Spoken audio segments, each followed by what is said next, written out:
My name is Cassandra Mitchell, and until 3 months ago, I was a 28-year-old biotech researcher with loving parents and a promising future.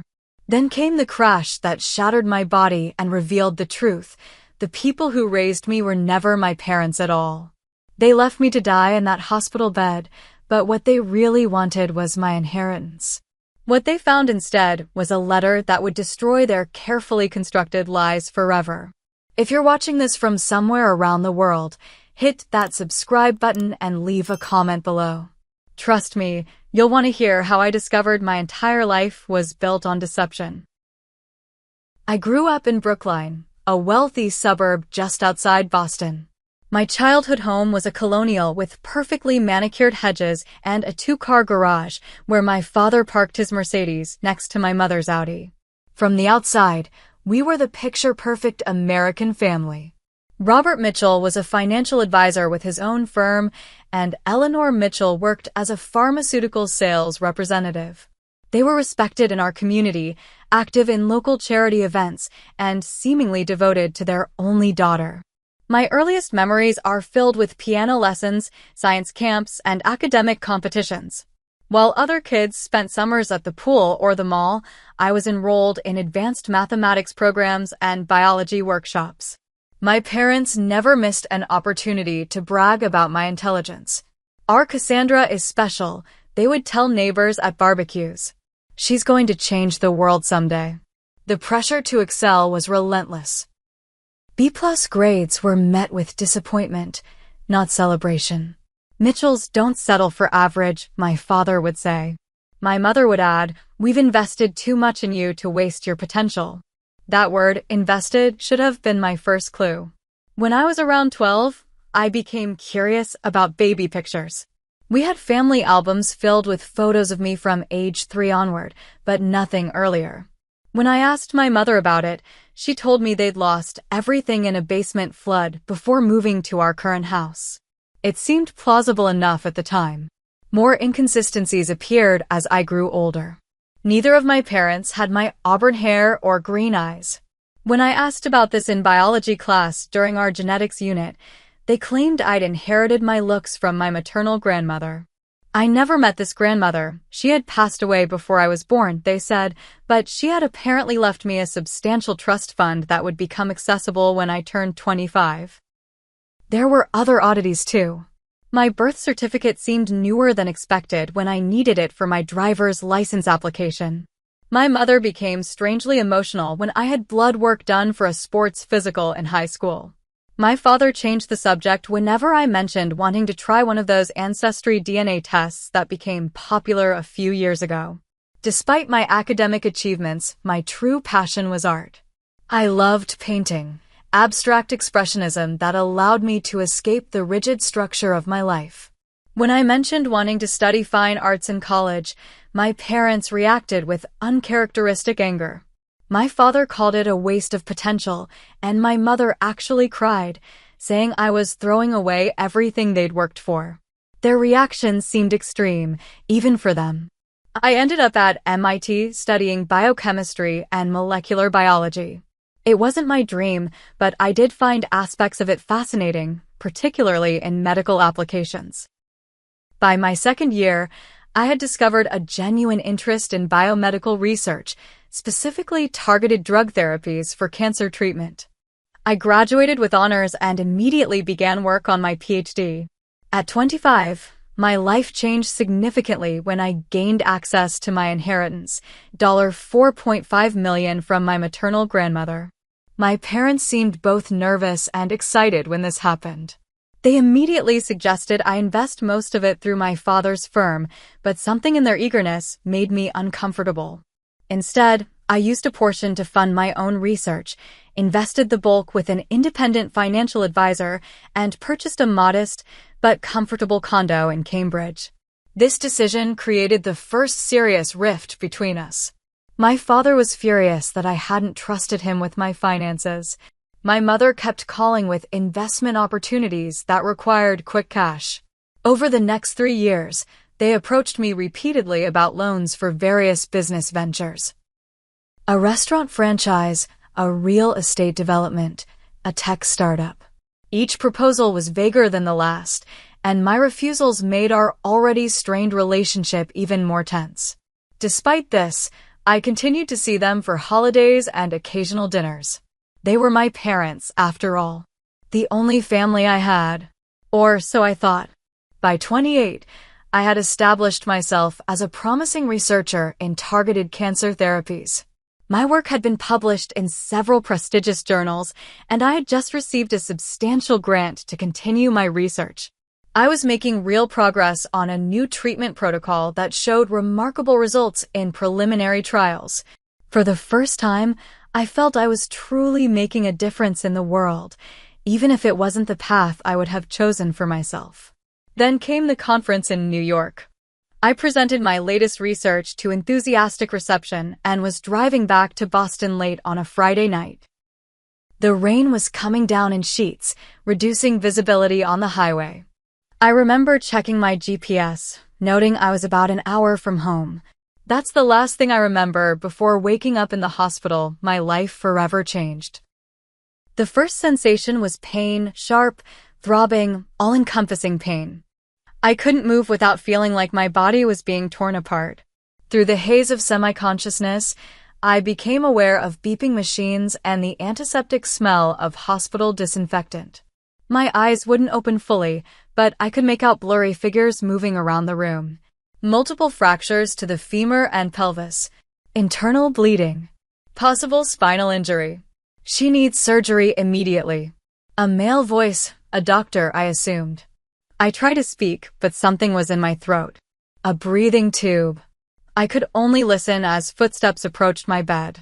Mr. and Mrs. Mitchell, we need your consent for emergency surgery. The internal bleeding is severe, and we're concerned about permanent damage to her organs if we don't operate immediately. There was a pause. I expected to hear immediate agreement from my parents. Instead, my father's voice came through, strangely detached. We need to discuss this privately first. Footsteps again, moving away from my bed toward the door. I strained to hear, fighting against the pain medication that threatened to pull me back under. I don't understand why we need to authorize anything. My mother's voice, unnaturally cold. She's an adult. Let her make her own decisions when she wakes up. Mrs. Mitchell, your daughter may not wake up without the surgery. The injuries are life-threatening. Look, doctor. My father now, his voice hushed, but clear enough for me to hear. There's something you should know. She's not our real daughter. The words hit me harder than the crash had. Not their real daughter? What was he talking about? I don't understand, the doctor said, confusion evident in his tone. We raised her, but she's not biologically ours, my mother explained with clinical detachment. We have no legal responsibility here. But you're listed as her next of kin, the doctor insisted. A formality, my father replied dismissively. We're not authorizing potentially expensive procedures for someone who isn't our blood. Besides, she has a substantial estate. Her medical expenses should come from that. My mind reeled. Not their daughter? No legal responsibility? My estate? They were refusing life-saving surgery while discussing my money? If you won't authorize treatment, we'll need to locate another relative or her designated healthcare proxy, the doctor said, his voice tight with barely controlled anger. Do what you need to do, my father replied. But we won't be financially responsible.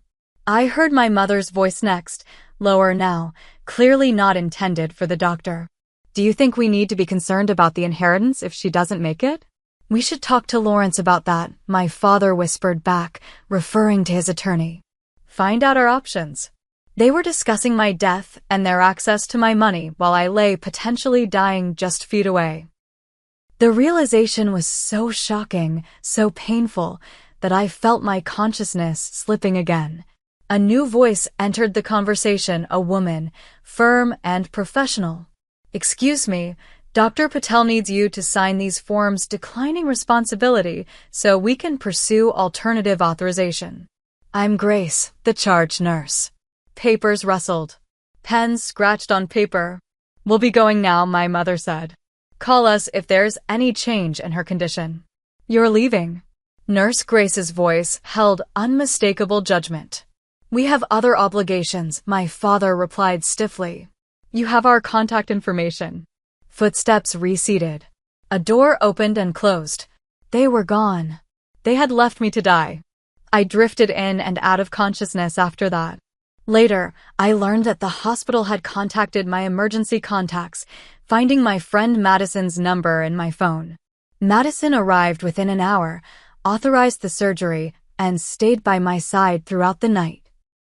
The next few days passed in a blur of surgeries, pain medication, and brief moments of lucidity. Madison was there each time I opened my eyes, sometimes sleeping in the chair beside my bed, sometimes talking quietly with the medical staff. But my parents never returned. When I was finally alert enough to understand what had happened, Madison held my hand as she explained. "They just left, Cass. They haven't called. They haven't come back. I tried reaching them myself, but they won't answer. They said I wasn't their real daughter," I whispered, my voice raw from the breathing tube that had been removed the day before. Madison's eyes widened. "What?" "I heard them. They told the doctor I wasn't their biological daughter, that they had no legal responsibility for me." The words felt unreal coming from my mouth. Madison's expression shifted from shock to fury. "Those monsters. You nearly died, Cass. The doctors said if they'd waited even an hour longer for the surgery." She didn't need to finish. I understood how close I had come to death, not just from the accident, but from my parents' callous abandonment. "Did you know?" Madison asked gently. "About not being their biological child?" I shook my head, then winced at the pain the movement caused. "No, never. I mean, I had questions sometimes, but they always had explanations. The physical pain of my injuries, a shattered femur, fractured pelvis, internal bleeding, 3 broken ribs, and a concussion, was almost welcome compared to the emotional devastation. The people who had raised me, who I had loved despite their flaws, had walked away when I needed them most. And, from what I had overheard, their concern had been for my money, not my life. In the days that followed, I asked Madison to try contacting them again. Each call went to voicemail. Each text went unanswered. It was as if they had disappeared from my life the moment they realized I might die and take their access to my inheritance with me. Nurse Grace became another source of support during those dark days. She had witnessed my parents' betrayal firsthand and seemed to take a special interest in my case. She brought me extra Jell-O cups, sat with me during her breaks, and made sure the night staff kept a close eye on me. "I've been a nurse for 20 years, she told me one evening while checking my vitals. "I've seen families under terrible stress. I've seen them argue and break down. But I've never seen parents just walk away like that. Neither had I." And as the fog of medication began to clear, as the reality of my situation settled in, I realized I needed answers. Not just about why they had abandoned me in the hospital, but about everything. About who I really was. By the end of my first week in the hospital, I had graduated from the ICU to a regular room. The immediate danger had passed, but my recovery had just begun. Physical therapy sessions twice daily left me exhausted and in pain. The doctors talked about months of rehabilitation before I would walk normally again.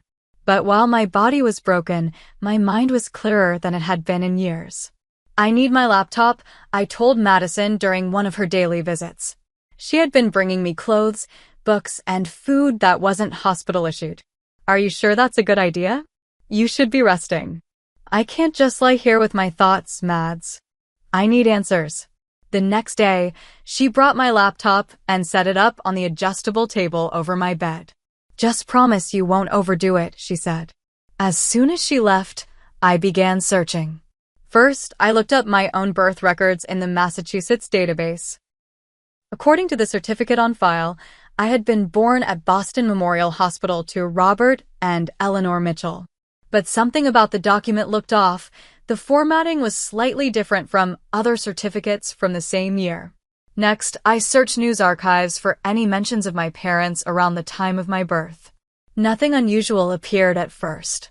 Then I tried a different approach, searching for infant abductions in the Northeast during the 3 years surrounding my supposed birth date. The results made my blood run cold. 3-month-old Emma Carpenter abducted from home in Providence, Rhode Island. The article, dated June 15, 1995, exactly 3 months after my listed birth date, described how baby Emma had been taken from her crib during the night. Her parents, Thomas and Catherine Carpenter, had awakened to find their daughter missing and a window open. Despite an extensive investigation and nationwide search, the baby was never found. I stared at the grainy newspaper photo accompanying the article. It showed a devastated young couple holding a baby photo. The infant had wisps of auburn hair. My hands trembling, I continued searching. I found more articles about the Carpenter case, including follow-ups on anniversaries of the abduction. In one from 5 years after the kidnapping, Thomas Carpenter was quoted, "We will never stop looking for Emma. Someone, somewhere, knows what happened to our daughter." The most recent article I could find was from just 2 years ago, the 25th anniversary of the abduction. The Carpenters, now in their early 50s, had created a foundation to help families of missing children. They had 2 other children, born after the abduction, but had never given up hope of finding their firstborn. I sat back, my mind spinning. Could I be Emma Carpenter? The timing matched. My earliest memories were from around age 3, after the abduction would have occurred. I had no baby pictures. I didn't resemble my parents. But I needed more than speculation. I needed facts. Over the next few days, I divided my time between painful physical therapy sessions and research. Madison helped, bringing me public records she accessed through her job at the city clerk's office. We discovered that Robert and Eleanor Mitchell had moved from Providence to the Boston area in late 1995, just months after baby Emma's abduction. They had no record of having a child before suddenly appearing in Brookline with a toddler. "You need professional help with this," Madison said after we'd accumulated a substantial file of circumstantial evidence. "I know someone who might be able to help." The next day, she brought a man named Derek Wilson to my hospital room. Derek was a former police detective who now worked as a private investigator. "Madison has filled me in on what you found," he said, sitting in the chair beside my bed. "It's compelling, but not conclusive. You need DNA evidence." "How do I get that?" I asked. "I don't have access to the Carpenter's DNA." "You don't need it yet. First, let's confirm you're not related to the Mitchells. If you're not, we can approach the Carpenter case from there." He explained that we could obtain DNA samples from items my parents had used: hairbrushes, toothbrushes, even coffee cups. But we would need access to their house. "I still have a key," I said. "And I know when they're usually out." 2 days later, with me still confined to the hospital, Madison and Derek entered my parents' home and collected several items. Derek took them to a lab where he had connections. While waiting for results, I continued my physical recovery and consulted with an attorney Madison recommended. Samuel Bennett specialized in identity fraud and inheritance law. "If you are indeed Emma Carpenter and not Cassandra Mitchell, the legal implications are significant," he explained during our first meeting. The Mitchells could face kidnapping charges, identity fraud, and potentially financial crimes if they've been using your identity for monetary gain. "What about my inheritance?" I asked. "The money supposedly from my grandmother?" Samuel's expression turned thoughtful. "That's an interesting question. If there was no biological grandmother, where did that money really come from? We need to trace its origins." A week after our DNA samples were submitted, Derek returned with the results. His expression told me everything before he spoke. "You are definitively not related to Robert or Eleanor Mitchell," he said, handing me the report. "Not by blood, at least." I had suspected it, but seeing scientific confirmation still felt like a physical blow. The people I had called Mom and Dad for 28 years were strangers. "There's more," Derek continued. "I took the liberty of running your DNA through some databases. There's a familial match to samples the Carpenters submitted years ago during the investigation. The probability that you are their biological daughter is over 99%. I stared at him, my world simultaneously falling apart and reassembling into something entirely new. I'm Emma Carpenter. It appears so, he confirmed gently. With this knowledge, Samuel advised me to protect my assets immediately. He helped me change access codes, secure my accounts, and create new powers of attorney for healthcare and finances, naming Madison instead of my parents.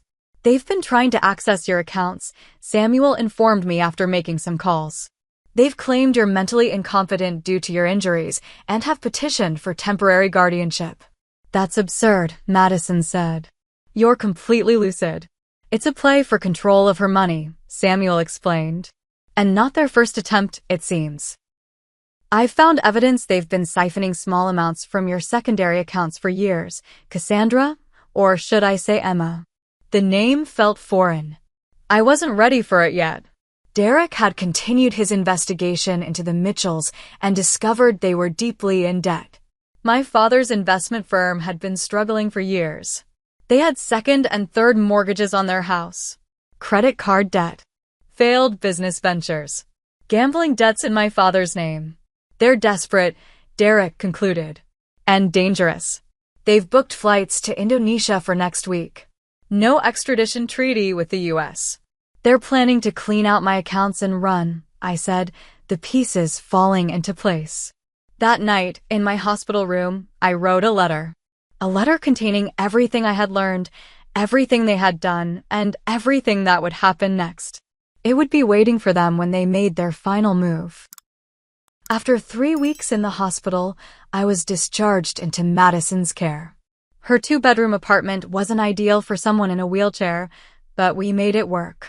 My bedroom was converted into a makeshift recovery room, with my hospital bed taking center stage and my medications organized on the nightstand.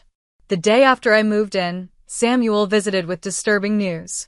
They've escalated their efforts, he said, setting his briefcase on Madison's coffee table. They filed an emergency petition claiming your accident caused traumatic brain injury affecting your decision-making capacity. They're seeking immediate conservatorship of your estate. That's ridiculous, Madison said. Her doctors have documented her cognitive functions are normal. They found a doctor willing to testify otherwise without having examined her, Samuel replied grimly. A colleague of Eleanor's from her pharmaceutical days. I wasn't surprised. After everything I'd learned, nothing about Robert and Eleanor Mitchell could shock me anymore. What's more concerning, Samuel continued, is that someone attempted to access your investment accounts yesterday using your social security number and mother's maiden name. How much have they already taken? I asked. Samuel consulted his notes. From what we can trace so far, approximately $87,000 over the past 3 years from your checking and savings accounts. Small enough amounts to stay under the radar. And they want the rest now, I said, the reality of their betrayal still staggering to comprehend. All $4.5 million. Plus your condo, investments, and intellectual property related to your research, Samuel added. Everything. Derek arrived later that afternoon with more revelations from his investigation. He spread photographs across Madison's dining table, images of Robert and Eleanor meeting with various individuals in parking lots and coffee shops. They've been planning this for months, he explained, pointing to timestamps on the photos. These meetings began shortly after you received the research grant. This man here is a known identity broker. This woman specializes in creating offshore accounts. And this gentleman has connections to document forgers. So the accident just accelerated their timeline, I said. Exactly. When you were critically injured, they saw an opportunity. If you had died, they would have tried to claim your estate as your next of kin. When you survived, they pivoted to the mental incompetence strategy. I examined a photo of them entering a bank I didn't recognize. What's this? They've opened new accounts under shell companies. They're preparing to transfer your money and disappear. Derek tapped another photo showing my father at a travel agency. First-class tickets to Jakarta, as I mentioned before. One way. Working with Samuel and Derek, we formulated a plan. Rather than directly confronting the Mitchells or having them arrested immediately, we decided to set a trap.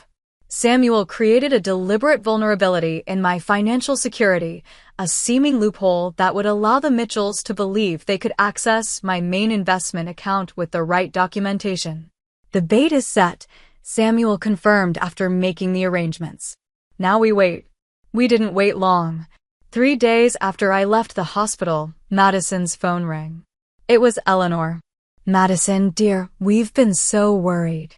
The hospital said Cassandra was discharged. Is she with you?" Madison put the call on speaker. "Yes, she's here. She's recovering." "Oh, thank goodness." We've been beside ourselves with worry. We tried to visit at the hospital, but they said immediate family only. The lie came smoothly from Eleanor's lips. "That's strange," Madison replied, her voice admirably steady. "They told me you hadn't been back since the first night." A brief silence. "There must have been some confusion. May we come see her? We're her parents, after all." The word parents made my stomach clench, but I nodded to Madison. "She's resting now, but you could come tomorrow afternoon," Madison said. "Wonderful. We'll be there around 2. After she hung up, Madison looked at me. "Are you sure about this?" I wasn't sure about anything anymore, but I nodded anyway. It's the only way to end this. That night, I barely slept. Nightmares plagued me, visions of the crash, of hospital ceilings, of Robert and Eleanor standing over my bed discussing my death. I woke repeatedly, drenched in sweat despite the air conditioning. It wasn't just the physical pain of my injuries that tortured me.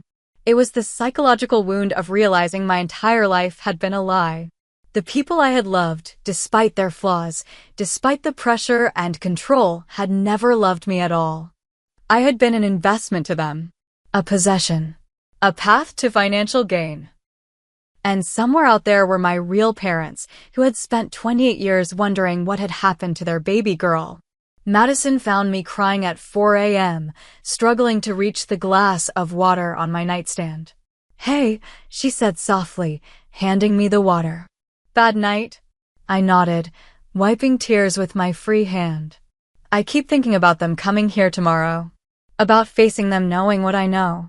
Madison sat on the edge of the bed. "You don't have to go through with this. We could call the police now, tell them everything." "No," I said, handing back the empty glass. "I need to see their faces when they realize it's over. I need that closure." The next morning, we prepared. Derek installed discreet recording devices in Madison's living room. Samuel waited in the building's lobby, ready to intervene if necessary. Madison rearranged the furniture to accommodate my wheelchair and placed a hospital table nearby with my medications prominently displayed. "You should look vulnerable," Derek advised. "Let them think you're more impaired than you are." I wore a robe over pajamas, left my hair uncombed, and applied makeup to accentuate the dark circles under my eyes. Looking in the mirror, I barely recognized myself, pale, gaunt from weight loss during my hospital stay, with fading bruises still visible on my face and arms. At exactly 2 o'clock, the doorbell rang. Madison opened it to reveal Robert and Eleanor Mitchell, bearing flowers and a gift bag. "Madison, thank you for taking care of our daughter," Eleanor said, embracing Madison with false warmth. "We've been so worried." "She's in the living room," Madison replied, leading them in. I sat in my wheelchair, a blanket over my legs, looking appropriately fragile. When they entered, I forced myself to remain calm, to remember my role in this performance. "Cassandra, sweetheart," Eleanor rushed forward, kneeling beside my wheelchair. "We've been so concerned about you." "The hospital wouldn't give us any information," Robert added, placing a hand on my shoulder. "Patient privacy regulations. We've been calling every day." Another lie. The hospital had strict instructions to document all inquiries about my condition. There had been none from the Mitchells. "It's been hard," I said, deliberately slurring my words slightly. Everything hurts. Of course it does, darling. Eleanor stroked my hair in a gesture that once would have been comforting but now made my skin crawl. But you're getting good care? Madison has been wonderful, I said. The doctors say I'll recover eventually. Have they discussed long-term care options? Robert asked, a bit too eagerly. You might need specialized facilities, professional management of your medical decisions. And there it was, the first mention of control. I don't know, I said, feigning confusion. Everything's fuzzy sometimes. The medications. Eleanor and Robert exchanged a quick glance. We want to help with all of that, Eleanor said soothingly. Your father and I can manage everything until you're better. There's so much to consider, Robert added. Your condo, your research position, your finances. You shouldn't worry about any of that right now. I nodded weakly. I've been worried about money. The hospital bills. Don't think about that, Robert said quickly. Insurance will cover most of it, and we can help with the rest. My inheritance might help, I suggested, watching their expressions carefully. From grandmother. Another significant glance between them. Actually, sweetheart, Eleanor said, we should probably secure those funds properly. Make sure everything's protected during your recovery. I have documents, I murmured. In a safe deposit box. Robert leaned forward. What documents? For the accounts. The big investment account. I made a vague gesture. The key is in my purse. Madison brought my purse, and I fumbled through it, eventually producing a key with a bank's logo. This is for the main account, I said, handing it to Robert. Box 247 at First National Downtown. All the access information is there. Robert pocketed the key, trying to hide his excitement. We'll keep this safe for you. Should one of us stay with you? Eleanor asked Madison, clearly hoping the answer would be no. I've got her, Madison replied. The nurse visits twice daily, and she has physical therapy tomorrow. Well, we should let you rest then, Robert said, standing up. And we'll take care of these financial matters for you. One less thing for you to worry about. They left within 15 minutes, promising to return tomorrow with good news about my accounts. The moment the door closed behind them, I slumped in my wheelchair, emotionally exhausted. They didn't even try to hide it, Madison said, disgusted. They could barely wait to get their hands on that key. Derek is following them? I confirmed. Madison nodded. And the bank is ready. I wheeled myself to the window, watching as Robert and Eleanor hurried to their car. They didn't look back at the apartment building, not once. Their focus was entirely on their destination and the wealth they thought awaited them. They'll go straight to the bank, I predicted. An hour later, Derek called to confirm I was right. They went directly to First National. They're inside now. And so we waited. The bank manager had been instructed to allow them access to safe deposit box 247, which contained nothing but my letter. The police were positioned discreetly throughout the bank, ready to arrest them once they had clearly demonstrated their intent to commit fraud. My letter contained everything: the DNA test results proving I wasn't their daughter, evidence of their financial crimes, details of their plan to flee the country, and most importantly, the truth about my real identity as Emma Carpenter. Samuel called next. It's done. They've been arrested attempting to access your accounts with fraudulent documents. They had their passports and tickets to Jakarta in their possession. I closed my eyes, a complex wave of emotions washing over me. Relief. Vindication. Grief. Did they read the letter? I asked. Yes, Samuel confirmed. The bank's security cameras captured their reactions. I've never seen two people go from triumphant to terrified so quickly. That night, for the first time since the accident, I slept without nightmares. The details of the Mitchells' arrest filled in over the next day. According to Derek, who had contacts in the police department, they had entered the bank with barely contained excitement. The manager, who had been briefed on the situation, escorted them personally to the safe deposit vault. They used your key to open box 247, Derek explained as he sat in Madison's living room the next morning. According to witnesses, they were almost giddy, talking about catching their flight that evening and having everything resolved by then. I could picture it clearly, their eager hands opening the box, expecting to find account numbers and access codes to my inheritance. Instead, finding only a single envelope with my handwriting on the front, to Robert and Eleanor Mitchell. The security footage, which Derek had obtained, showed their expressions transforming as they read my words. By the time you read this, you'll realize your plan has failed. I know everything. I know I'm not your daughter. I know about the kidnapping. I know about Emma Carpenter. I know about your debts, your desperation, and your plan to steal my inheritance and flee the country. Asterisk. What you don't know is that while you were plotting to take everything from me, I was discovering the truth. DNA tests confirm I am Emma Carpenter, abducted from Providence, Rhode Island, on June 15, 1995. My real parents have been searching for me for 28 years. Asterisk. I also know about the money, the inheritance that wasn't from a grandmother, but from your elderly aunt who died when I was 10. The aunt who had no children of her own and who believed I was your biological daughter. You kept me because I was profitable. Asterisk. The police are reading this letter along with you. The evidence of your crimes, kidnapping, identity fraud, embezzlement, attempted grand theft, is overwhelming. You won't be going to Jakarta tonight. You won't be going anywhere for a very long time. Asterisk. You left me to die in that hospital room. You walked away from someone you claimed to love for 28 years. In doing so, you freed me from the last bonds of loyalty I felt toward you. This is goodbye, Robert and Eleanor. Or whatever your real names might be. Asterisk. Cassandra Mitchell, Emma Carpenter. Asterisk. The security cameras had captured Robert's face draining of color as he read. Eleanor had begun to shake, grabbing his arm with white-knuckled fingers. They had looked up to find themselves surrounded by police officers. They didn't go quietly, Derek said with a hint of satisfaction. Robert tried to claim it was all a misunderstanding. Eleanor actually attempted to swallow some documents she had in her purse, papers she'd forged with your signature, authorizing them to access your accounts. Madison shook her head in disgust.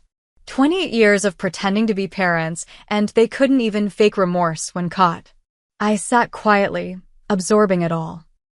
There was a strange emptiness inside me where anger should have been. Perhaps I was still in shock, or perhaps I had already begun to move beyond them in my mind. What happens now? I asked Samuel, who had joined us for this update. They're being held without bail, he replied. The charges are substantial: kidnapping, fraud, identity theft, conspiracy, attempted grand larceny. The evidence is overwhelming. Their properties have been searched, and investigators found extensive documentation of their financial crimes, including their plans to disappear with your money. And the Carpenters? I asked, my voice catching slightly on the name of my biological family. Samuel's expression softened. I've been in touch with their attorney. They're overwhelmed. They never gave up hope, but after 28 years, this is understandably a shock. They'd like to contact you when you're ready. I nodded, not trusting myself to speak. The reality of having a whole other family, a real family, waiting to meet me was still too enormous to fully comprehend. The next day, Samuel arranged for me to visit the Mitchells at the detention center. Madison thought it was a terrible idea, but I needed this final confrontation, needed to look them in the eyes as myself, not as the vulnerable daughter they thought they could manipulate. The visit was arranged in a private room with glass separating us. Derek insisted on coming with me, standing behind my wheelchair as emotional support and protection. Robert and Eleanor entered wearing orange jumpsuits, handcuffs linking their wrists. They looked smaller somehow, diminished by their circumstances or perhaps by the stripping away of their facades. I picked up the phone that would allow us to speak. After a moment's hesitation, Eleanor did the same on her side. Why? I asked, the single word containing all my questions, all my pain. Eleanor's eyes darted to Robert, seeking guidance as she always had. He nodded slightly. "It wasn't supposed to be like this," she began, her voice thin through the connection. "We never intended to keep you permanently. We were paid to take you," Robert continued, leaning toward the glass. "By my Aunt Margaret. She couldn't have children of her own. Her husband had died, and she was desperate for a child to raise." "So you stole someone else's baby?" I asked incredulously. "We were in debt even then," Eleanor said, as if that explained everything. "Margaret offered us a way out. We were supposed to bring you to her in Boston, but she had a stroke the day before the handoff. She survived, but she couldn't take care of a baby anymore. So you kept me," I said flatly. "Like unwanted merchandise." "We did raise you," Robert insisted. "We gave you every advantage. The best schools, the best opportunities. You raised me to maximize my value," I corrected him. "The inheritance from Aunt Margaret when she died. The prestigious career that would support you in your retirement. I was never your daughter. I was your investment." Eleanor had the decency to look away, but Robert's expression hardened. "You have no idea what it cost us to raise someone else's child," he said coldly. "We deserved compensation. And when I was critically injured, when I might have died without surgery, what did you deserve then?" Neither answered. "Did you ever love me?" I asked, hating the vulnerability in my voice, but needing to know. "Even for a moment?" Eleanor's eyes filled with tears, but Robert's remained cold. "We did what we had to do," he said. "Love was never part of the equation." I nodded, a strange calm settling over me. "Thank you for your honesty, finally. I won't be visiting again."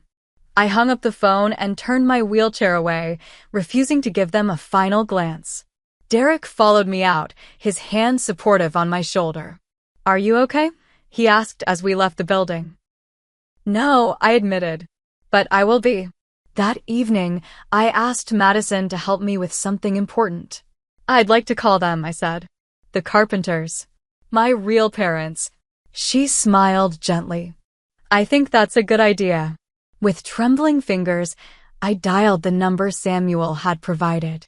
After 3 rings, a woman's voice answered, warm, slightly breathless, as if she'd rushed to the phone. "Hello, Mrs. Carpenter? This is Emma." There was a sharp intake of breath, then a sob. "Emma? Oh my God, Thomas. Thomas, it's her." And then I was crying too, 28 years of separation collapsing in an instant as a mother heard her daughter's voice for the first time since infancy. For 3 days after that first phone call, I spoke with Catherine and Thomas Carpenter daily. Each conversation was emotionally overwhelming, filled with tears, questions, shared grief over lost years, and cautious joy at finding each other again. They were patient, never pushing me to move faster than I felt comfortable with, understanding the magnitude of what I was processing. "We want to meet you," Catherine said during our 4th call. "But only when you're ready. We've waited 28 years. We can wait a little longer." I had been struggling with the idea of meeting them in person. Part of me was desperate to see my real parents, to find the missing pieces of myself in their faces and mannerisms. Another part was terrified. What if there was no connection? What if they were disappointed in who I had become? "I'd like that," I said finally. "But I'm still recovering. I can't travel yet." "We'll come to you," Thomas said immediately. "Just say the word." After consulting with my doctors and therapists, both physical and psychological, I set a date for 2 weeks later. It would give me time to continue healing, to prepare emotionally, and to learn more about the Carpenters before our face-to-face meeting. During those 2 weeks, we exchanged emails and photos. I learned about my biological siblings, James, 25, and Lily, 23, both born after my abduction. They had grown up knowing about their missing older sister, seeing my baby pictures on the mantle, participating in the annual remembrance events the family held on my birthday. "They can't wait to meet you," Catherine wrote. "James says he always felt your absence, even though you were gone before he was born. Lily has been collecting things to show you for years, drawings she made for you as a child, her favorite books she wanted to share with her big sister. The thought of siblings. Real siblings who wanted to know me, not because of what I could do for them, but simply because I was family, was another adjustment to my understanding of the world. As the meeting date approached, my anxiety increased. Madison helped me prepare my appearance, my hair freshly cut, my outfit carefully chosen to be both comfortable for my still-healing body and presentable for this momentous occasion. "You look beautiful," she assured me as I fretted before the mirror. "And they're going to love you no matter what you wear." When the doorbell rang, my heart seemed to stop. Madison squeezed my hand before going to answer it. I heard voices in the entryway, Madison introducing herself, offering to take coats, the murmur of nervous responses. Then footsteps approaching the living room where I waited in my wheelchair, my hands twisting anxiously in my lap. They appeared in the doorway, and time seemed to suspend. Catherine Carpenter was petite with auburn hair threaded with silver, her green eyes, my eyes, wide with emotion. Thomas was tall with a gentle face, his brown hair receding slightly at the temples. Both were frozen, staring at me as if I might disappear if they blinked. "Emma," Catherine whispered, the name falling from her lips like a prayer. I had thought I was prepared, but the surge of emotion that swept through me was overwhelming. Something deep within me recognized them, not a memory, exactly, but a sense of belonging I had never experienced before. "Hi," I managed, my voice barely audible. Catherine moved first, approaching slowly as if afraid to frighten me. She knelt beside my wheelchair, her eyes never leaving my face. "May I?" she asked, her hands hovering uncertainly. I nodded, and she gently took my face in her hands, examining every feature with wonder. "You have my mother's chin," she said softly. "And Thomas's eyebrows. But mostly, you look like you. Like the woman I always imagined you would become." Thomas joined her, kneeling on my other side. His eyes were filled with tears. "We never stopped looking," he said, his voice rough with emotion. "Not for a single day." I hadn't expected the physical resemblance to be so striking. Catherine's gestures as she spoke were eerily familiar, the same way I moved my hands. Thomas had my exact smile, the right corner lifting slightly higher than the left. "I don't know what to call you," I admitted. "I'm still getting used to being Emma." "Call us whatever feels comfortable," Catherine said. "We're just grateful to be here with you." The next few hours passed in a blur of conversation, tears, and cautious laughter. They shared stories of my early infancy, how I had been a colicky baby who only settled when Thomas sang Beatles songs, how I had learned to roll over weeks earlier than expected, how my first word had been book. They showed me photos from before the abduction. Images of myself I had never seen, held in the arms of these people who had loved me from my first breath. There was a tenderness in the way they handled these photographs, these precious artifacts of our brief time together. "This was the day before," Catherine said quietly, showing me a picture of baby Emma of me, wearing a yellow sundress, sitting in a garden.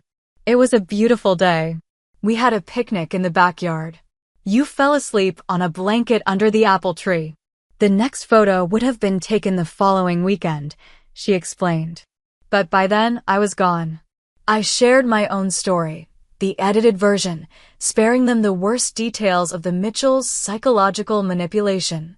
I told them about my research, my education, my friends like Madison who had become my chosen family. "You've accomplished so much," Thomas said proudly. "Despite everything, we've missed so many firsts," Catherine added, her expression momentarily clouding with grief. "First steps, first day of school, graduation. But we don't have to miss any more," Thomas reminded her gently. As the evening progressed, we began to relax with each other. The initial overwhelming emotion gave way to something more sustainable, a tentative but genuine connection that felt both new and somehow ancient. When they finally prepared to leave, they were staying at a hotel nearby and would return tomorrow. Catherine hesitated. "We brought something for you," she said, reaching into her purse. "You don't have to use it if you don't want to. We'll understand." She handed me a small velvet box. Inside was a delicate silver bracelet with a single charm, a small apple tree. "I've worn one just like it every day since you were taken," she explained, showing me her wrist where an identical bracelet rested. "The apple tree from our yard where we had our last day together. I had this one made for you years ago, hoping someday I could give it to you." I fastened it around my wrist, the metal cool against my skin. "Thank you. It's perfect." Over the next few weeks, as my physical recovery progressed, my relationship with the Carpenters developed as well. James and Lily came to visit, the four of us discovering the peculiar experience of being siblings who were strangers yet connected by blood and shared features. Lily, an art teacher, recognized my paintings immediately. "You're talented," she said, scrolling through photos of my work on my phone. "I can see your emotions in every brushstroke." James, a software engineer, shared my analytical mind and dry humor. We fell into an easy rapport as if we'd known each other our entire lives. Meanwhile, the legal case against the Mitchells proceeded. They had been formally charged with kidnapping, fraud, identity theft, and attempted grand larceny. The evidence against them was overwhelming, and prosecutors were confident of a conviction. I testified at preliminary hearings, recounting their abandonment at the hospital and their subsequent attempt to steal my inheritance. The media picked up the story. Of course, it had all the elements of a sensational crime drama. "Kidnapped heiress reunites with real family after 28 years," blared one headline. The publicity was uncomfortable, but the Carpenters helped shield me from the worst of it, having experienced media attention during the original investigation decades earlier. We gave one carefully controlled interview to a respected journalist, then declined all other requests. "Your story belongs to you," Thomas told me, "not to them." As weeks turned to months, I gradually began to reclaim my life, a new life, with a new understanding of who I was. I legally changed my name to Emma Cassandra Carpenter, honoring both my birth identity and the person I had become. My recovery progressed, from wheelchair to walker to cane. Physical therapy was grueling but effective. By the 6-month mark after the accident, I was walking with only a slight limp that doctors expected would continue to improve. I returned to my research with a new perspective, focusing specifically on trauma recovery treatments. My experience had given me insights that textbooks couldn't provide, and my work took on new dimensions. Through it all, my circle of support remained steadfast: Madison, who had been there from the beginning, Nurse Grace, who had become a dear friend, Derek and Samuel, who had helped uncover the truth, and now the Carpenters, my biological family who had never stopped hoping for my return. The trial of Robert and Eleanor Mitchell began exactly 1 year after my accident. As I prepared to face them in court one final time, I realized I had found something I never expected: healing. 2 years have passed since the night my car spun out in the rain, since I woke in a hospital to overhear the people I called parents disowning me and plotting to steal my inheritance. 2 years since I discovered my entire life had been built on an abduction and a lie. 2 years of rebuilding my body, my identity, my understanding of family and belonging. The physical recovery was the easiest part, surprisingly.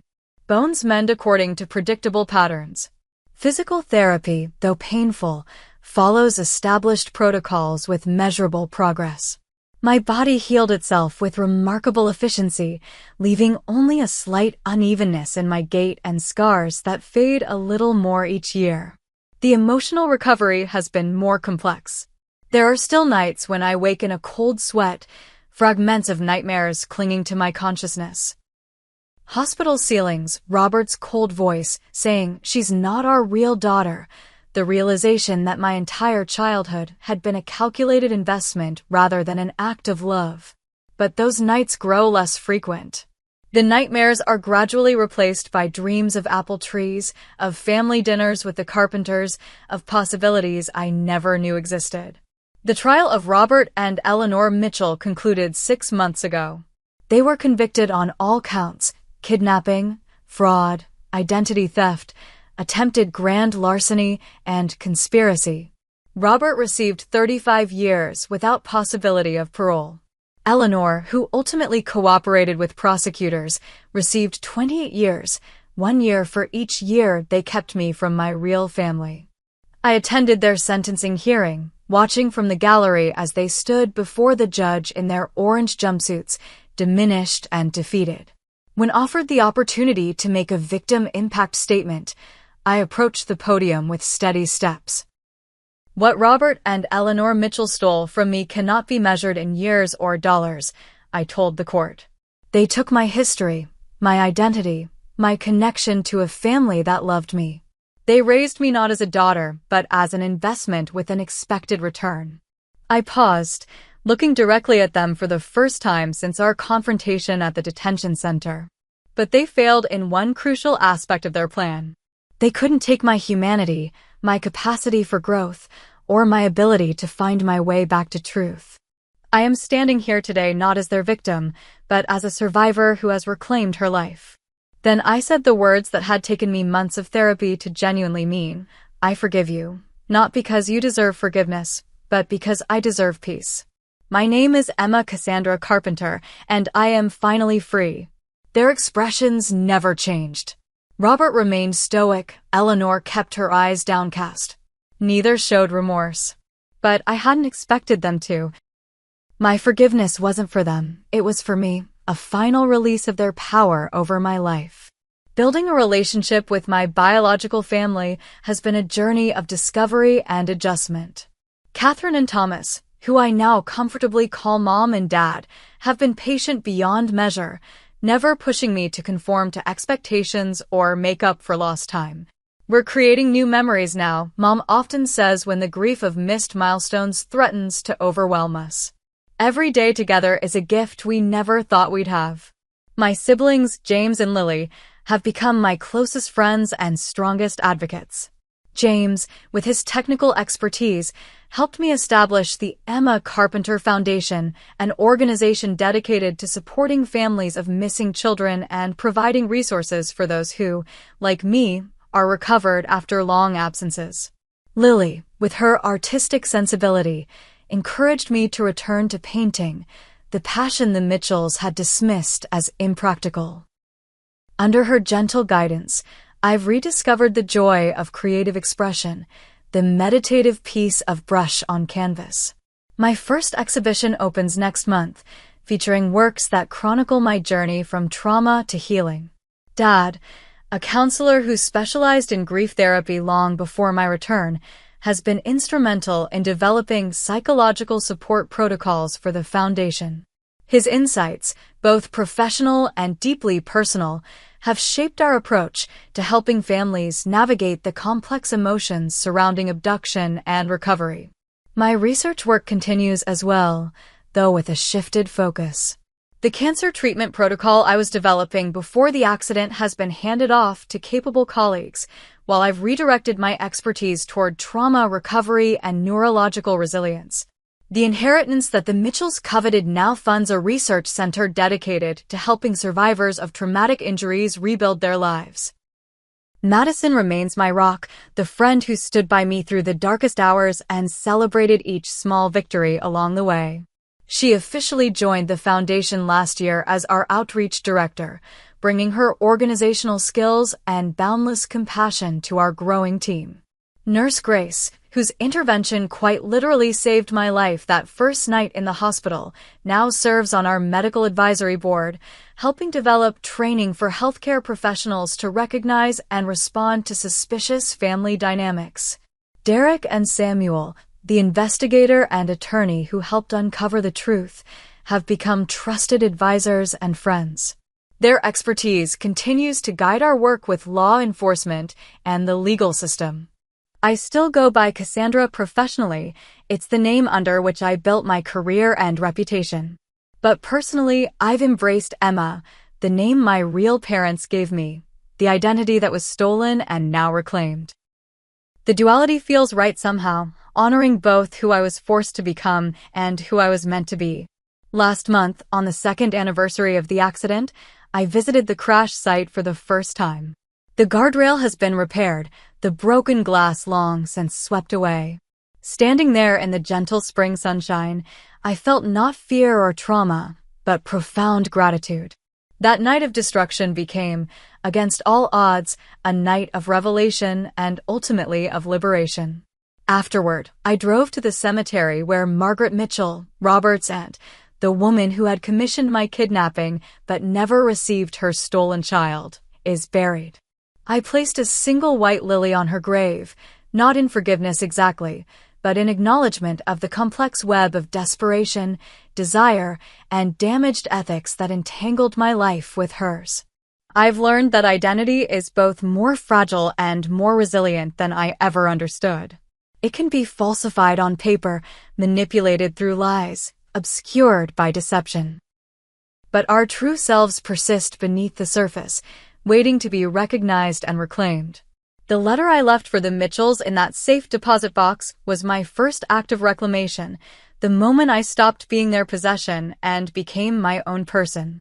Each day since has been another step in that journey, another piece of myself recovered and reimagined. If there's one lesson I've learned through all of this, it's that truth has a gravity all its own. It may be diverted, delayed, or disguised, but eventually it finds its way back to the surface. The Mitchells thought they had buried my true identity forever, but some truths cannot remain hidden. Not for 28 years, not forever.